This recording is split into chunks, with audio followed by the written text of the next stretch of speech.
Theresa May promised the end of austerity, but the cuts continue.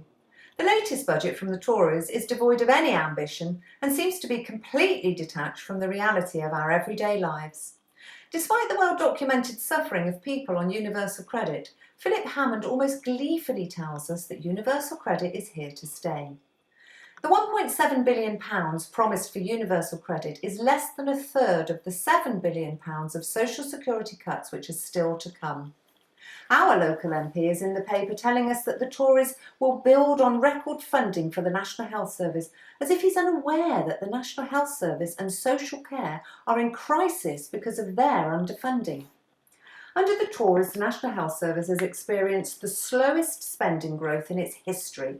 The £20 billion promised for the National Health Service is simply not enough, according to the Health Foundation. He says that their ambition remains to ensure that mental health is treated equally alongside physical health. But £2 billion for mental health is half what is needed, and the Secretary for State for Health admitted it would take a generation to establish. That's not going to help the many young people I know in Swindon who cannot access the help they need now. £650 million for long-term adult social care services is less than half what the King's Fund estimates is required to meet demand, and nearly 1.5 million elderly people are not getting the care they need. Austerity is not over. Schools, councils and police are all suffering. Handing out small lumps of cash to grab the headlines cannot disguise the fact that this government are not interested in helping the poorest, properly funding our children's education, tackling the rise in crime, or funding our National Health Service and social care. The Tories have presided over 8 years of economic failure. Austerity has damaged our economy, delayed and weakened our recovery, and endlessly postponed fixing the deficit.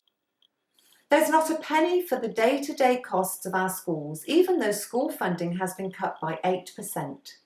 Philip Hammond's insulting offer of money for those little extras won't stop schools having to send begging letters to parents.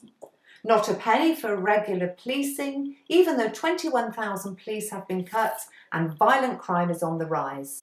Labour will end austerity responsibly and fairly, properly funding our public services by ensuring the rich are taxed effectively, clamping down on tax dodging and increasing income taxes on the top 5% and big business. We will invest across the whole country to boost productivity and create 400,000 well-paid green jobs. We'll stop the rollout of universal credit and deliver a genuinely comprehensive system in which nobody will be worse off.